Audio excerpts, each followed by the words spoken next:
이재윤의 뉴스 정면 승부 2부 정면 인터뷰. 오늘은 검찰개혁 과제와 정치 현안에 대해서 알아보겠습니다. 박주민 의원 전화로 연결돼 있습니다. 안녕하십니까? 예, 안녕하십니까. 예. 자, 먼저 현안부터 살펴보고 본론으로 들어가 보도록 하겠습니다. 자, 새 정부의 첫 총리로 한덕수 전 총리가 내정이 됐는데요. 인선에 대해서 평가를 하신다면은 몇 점 주시겠습니까? 뭐 구체적인 점수를 바로 말씀드리긴 좀 그렇고요. 네. 뭐 지금까지 보도된 바에 따르면 뭐 도덕적인 문제나 신상적인 문제에 있어서는 뭐 크게 문제가 될 것 없는 것 아니냐 이런 관측이 나오고 있고요. 다만 상당히 지금 최근 국제 정세라든지 또는 뭐 코로나 팬데믹 관련된 여러 상황이라든지 어려운 여건들이 놓여져 있지 않습니까? 네. 이런 새로운 어떤 상황에 잘 적응할 수 있고 또 새로운 정책들로 오히려 변화를 추구할 수 있느냐 이런 부분에 있어서는 좀 미심쩍다 이런 평가들이 있는 것 같습니다. 네. 오늘 뭐 한덕수 후보자가 재정 건전성을 강조를 했고요. 또 지출 구조를 조정하겠다 이렇게 인터뷰를 했었어요. 뭐 지금 박 의원께서는 무난히 통과하실 것으로 아마 예상하시는 것 같은데 말이죠. 이제 이러한 한덕수 내정자의 이 재정 건전성에 대한 우려, 이 어떻게 생각하세요? 재정 건전성에 대한 우려를 얘기하시는 분들이 많은데요. 지금 상황은 굉장히 좀 비상한 시기죠. 네. 그렇기 때문에 국가의 적극적인 역할이 그 어느 때보다 더 크게 요구되고 있는 상황이고요. 상대적으로 그런 상황에 비춰서 봤을 때 우리 지금 국가의 재정 건전성은 상당히 양호한 편입니다. 그래서 국가의 적극적인 역할이 필요한 이 상황에 시급성 또 위중함 이런 것들을 좀 더 감안하시는 것이 옳지 않을까 이렇게 보고 있습니다. 네. 국가가 좀 더 적극적으로 나서야 된다 하는 그런 말씀이신데 말이죠. 네. 자, 또 지금 대통령 부인 김정숙 여사와 관련해서 청와대 특별활동비가 의상 구입에 쓰인 것 아니냐 하는 의혹이 계속해서 나오고 있어요. 자, 경찰이 수사를 착수했다고 하는데, 자, 여기에 대해서는 어떻게 생각하십니까? 지금 그 청와대에서는 거듭 특활비를 옷을 사기 위해서 쓴 바는 없다라고 지금 이야기를 하고 있지 않습니까? 네. 그리고 지금 뭐 고발장이 접수돼서 경찰은 뭐 수사에 착수한다고 하지만 알려진 바에 따르면 고발장도 언론에 보도된 의혹들을 중심으로 구성되어 있다고 해요. 그래서 과연 진짜 근거 있는 고발인지 이런 부분도 좀 아닐 수 있다 이런 지금 주장들이 나오고 있기 때문에 조금 더 지켜봐야 될 것 같습니다. 네. 자, 그리고 또 다른 수사 소식이 있는데 말이죠. 이재명 전 더불어민주당 대선 후보 배우자죠. 김혜경 씨의 법인카드 유용 의혹 수사와 관련해서 경기도청 압수수색이 있었는데 말이죠. 네. 자, 여기에 대해서는 어떻게 보십니까? 지금 저희들이 보도된 걸 보니까 고발장이 접수된 지 10일 만에 전격적으로 압수수색을 나섰더라고요. 네. 굉장히 좀 빠른 거죠. 특히 이제 다른 사건들에 비교해 봤을 때요. 그래서 일종의 이게 어떻게 보면 경찰이 새로운 정부의 눈치를 보고 있는 것 아닌가라는 의심이 드는 것도 사실은 사실입니다. 네. 좀 수사를 하더라도 공정하게 좀 진행이 됐으면 좋겠다라는 말씀을 좀 드리겠습니다. 예, 알겠습니다. 자, 이제 그러면은 이제 본격적으로 좀 대통령직 인수위원회와 관련된 내용들을 좀 살펴보도록 하죠. 자, 문재인 정부에서는 법무부의 탈검찰화를 추진을 해왔고 상당 부분 또 성과도 있었는데 말이죠. 인수위에서는 이 법무부 탈검찰화에 대해서 큰 틀은 유지하지만은 일부 보직을 외부 전문가 대신에 검사를 보임하는 방안을 검토하고 있다라는 보도가 있었습니다. 자, 어떻게 생각하세요? 업무 능력 면에서 검사들보다 비효율적이다라는 지적도 있는데 여기에 대해서는 어떻게 생각하십니까? 아시겠지만 이제 법무부를 탈검찰화해야 된다라는 얘기가 상당히 오랫동안 되어 왔습니다. 왜냐하면은 법무부가 이제 사실은 검사를 감시하고 견제하고 통제해야 되는데 법무부의 주요 보직의 검사들이 감으로써 오히려 역으로 검찰이 법무부를 통제하는 형국이었었거든요. 네. 그래서 주요 보직, 모든 보직은 아니겠지만요. 주요 보직들을 좀 비검사로 임명하는 작업을 굉장히 어려운 과정을 통해서 이제 한 건데 이것을 다시 이제 돌리겠다고 하는 것은 지난 이제 한 20년 이상 논의되었던 법무부의 탈검찰을 다시 무위로 돌리는 것 아닌가. 그래서 검찰의 권한은 비대해지고 검찰에 대한 통제는 굉장히 약해지고 그래서 여러 가지 이제 인권 침해 문제라든지 이런 것들이 다시 발생하지 않을까 이런 우려를 가지고 있습니다. 예. 그렇군요. 그러니까 지금 문재인 정부에서 그리고 또 더불어민주당에서 계속해서 얘기하고 있는 것이 검찰의 민주적 통제 아니었습니까? 네. 그러니까 이런 뭐 민주적 통제 장치로 탈검찰화 그러니까 외부의 전문가를 보임하는 거였는데 여기에 문제가 있다라고 보는 것이 인수위 측이고 네. 지금 민주당이나 또 그리고 지금 현재 문재인 정부에서는 이러한 민주적 통제 없이 검찰이 무소불위의 권력을 휘둘 가능성이 있다. 여기에 대한 우려가 있는 거죠. 네, 맞습니다. 예. 네. 그렇다면 앞으로 이 인수위가 이 탈검찰화를 축소 내지는 폐지시키는 거에 대해서는 상당히 그 우려를 가지고 있다. 이렇게 볼 수가 있겠네요.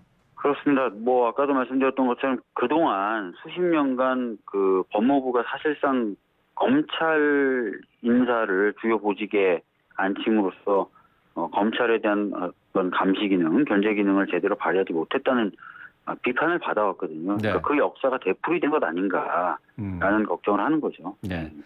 근데 이제 또 비판 가운데 하나는 이제 편중 인사 논란입니다. 뭐 잘 아시는 것처럼 법무부 내에 민변 출신 변호사들이 요직을 차지하고 있다라는 비판이 계속해서 제기되고 있었는데요. 네. 이 부분에서는 어떻게 생각하세요? 뭐 아시다시피 이제 변호사 중에요 인권이라든지 또는 외국 이민 또는 외국에서 이제 우리나라로 들어와서 체류하고 계신 분들 관련된 상황을 살피는 네. 그런 그런 역할을 하는 변호사들이 법조인들이 민변이나 참여연대에 좀 다수 포진되어 있는 게 사실입니다. 사실 그런 건 돈이 안 되지 않습니까? 예, 예. 그러다 보니까 이제 그런 전문가들을 구하고 하다 보면 이제 민변이나 참여연대에서 활동했던 그런 변호사들이 채용되는 경우들이 있어 왔죠. 그런데 민변이나 참여연대가 그러면 정치적으로 굉장히 편향돼 있고 또 단일하게 어떤 정책 색깔을 가지고 있고 이렇지는 않거든요. 그래서 단순히 민변이나 참여연대에 활동을 했다는 이유만으로 이런 인사 자체가 다 부당하다라고 보는 건 적절하지 않은 것 같습니다. 네. 하지만 뭐 민변 출신 인사들이 사실 좀 민주당 성향의 분들이 좀 많다고 이렇게 얘기할 수 없나요? 그렇게 의심하는 분들이 상당히 많던데.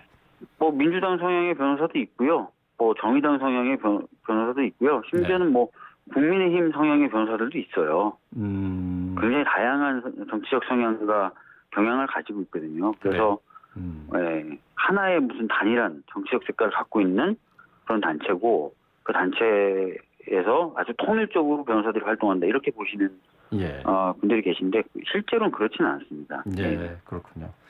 자, 어쨌든 뭐 법무부의 탈검찰화라는 것에 대해서는 그래서 법을 고쳐서 꼭 할 것이 아니기 때문에 대통령의 인사권으로 얼마든지 할 수 있는 것 아닙니까?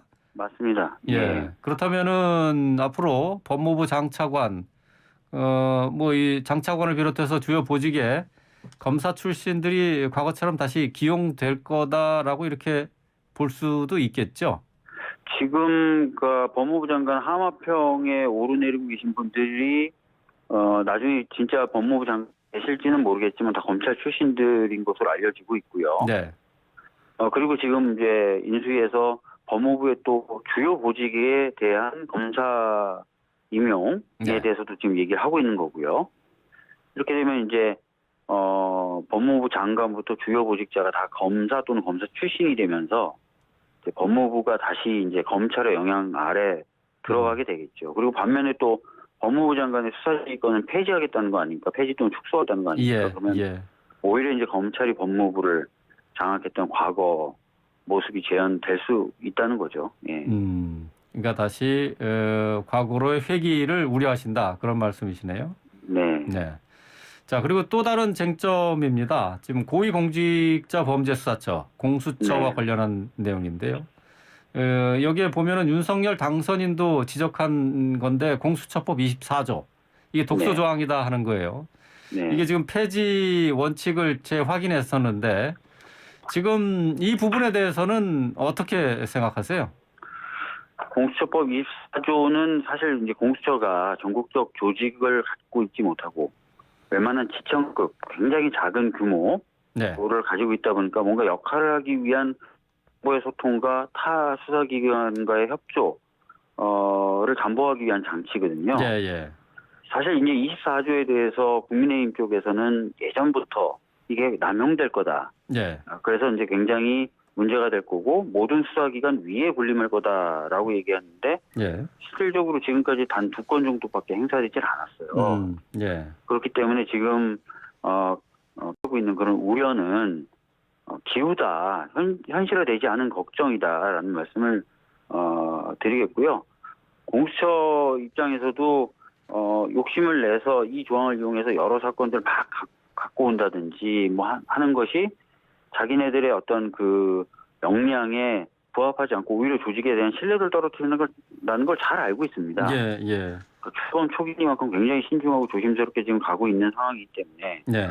지금 당장 이 공수처 24조가 엄청나게 그 많은 폐해를 낳고 있는 것 아니고 또 아까 말씀드렸던 대로 뭔가 공수처가 너무 규모가 작음에도 불구하고 역할을 해야 된다는 이 상황이 있기 때문에 조금 더 신중하게 접근하는 것이 저는 네. 좋다고 봅니다. 네. 뭐 관련해서 윤호중 비대위원장이 문재인 정권 마무리까지 이른바 검수완박을 마무리하는 데 총력을 기울이겠다 이렇게 말을 했었는데요. 자, 관련해서 민주당 내 분위기는 어떻습니까? 검찰 개혁에 대한 이야기는 저희들이 계속 얘기해왔던 바고요. 네. 과거에는 저희가 검찰 개혁을 얘기하면 정치적으로 너희들을 향한 칼날을 무디게 하려는 것 아니야라는 비판을 받아왔어요. 네. 근데 사실은 이제 정권이 바뀌게 되면서 저희가 수사와 기소를 좀 더 분리한다 하더라도 다 윤석열 정부에 의해서 수사와 기소가 이루어지는 거기 때문에 네. 과거처럼 우리에게 돌아오는 칼날을 막기 위해서 하는 것이다라는 논리가 성립하지 않습니다. 그래서 이제는 저희가 조금 그런 오해에서 벗어나서 합리적인 수사와 기소 시스템을 구축하는 그런 차원에서의 개혁을 이야기한다. 이렇게 봐주시면 될 것 같습니다. 그렇군요. 예. 자, 검수완박. 어쨌든 무리해서 할 생각은 아니신 거죠? 이거를 뭐 논의도 좀 돼야 되고 여러 가지 내용도 만들어야 되고 뭐 합리적인 내용 이라면 뭐 적극적으로 추진할 수 있겠죠. 예. 네, 예. 아직까지는 그 여지가 충분히 있다라는 말씀이신 것 같은데, 자, 이번에는 좀 서울시장과 관련한 그 얘기를 좀 해보겠습니다. 이제 서울시장 후보가 아직 민주당에서 구체적으로 나오질 않고 있습니다만은 지금 뭐 박주민 의원도 출사표를 던진 상태인데 말이죠. 지금 뭐 실을 결심한 건 아니고요. 아직 네. 결심하신 건 아닙니까? 네네네. 예. 자, 근데 이제 송영길 전 대표가 사실상 서울시장 네. 출마 선언을 했어요. 네. 근데 차출론이 그동안 많이 보도됐었던 내용인데, 근데 당내 반발이 적지 않아요? 어떻게 된 겁니까? 서울 지역의 국회의원들의 대부분은 반대하고 있죠. 아, 서울의 의원들은 반대하고 있다. 네. 근데 지금 이재명 고문이 송 전 대표의 출마를 설득했다. 또는 제가 확인한 바는 그렇지는 않고요. 그래요? 네. 네. 친명계 의원들이 많이 나섰잖아요. 그런 차원의 것은 아닌 것으로 제가 확인하고 있습니다. 아, 네. 그래요? 네. 그러니까 서울의 의원들은 일단 부정적으로 생각하고 있다. 네. 송영길 전 대표가 지금 이미 송파구에 주소도 이전해 놓은 상태인데 말이죠. 네. 그러면 어떻게 되는 겁니까? 본인도 지금 뭐 추대가 아니라 경선을 하겠다는 입장인 것으로 저는 알고 있습니다. 그래서 뭐 여러 사람들이 나와서 좀 더 활발하게 뭐 경선, 경쟁 이런 것들을 치르면 되지 않을까 싶어요. 예. 그렇군요. 물론 뭐 당내 경선을 거치는 과정이 반드시 뭐 필요합니다만은 송 의원 같은 경우는 글쎄요. 송 전 대표는 그 경선은 생각하지 않는 게 아닌가 싶은데 말이죠. 처음에는 이제 추대라는 예. 뭐 이야기나 또는 거기에 대한 기대가 있었지만 뭐 이후에 이제 많은 의원들이 반대를 하니까 예. 경선을 이제 하는 것으로 뭐 입장을 정해 가지고 계신 것으로 알고 있습니다. 그렇군요.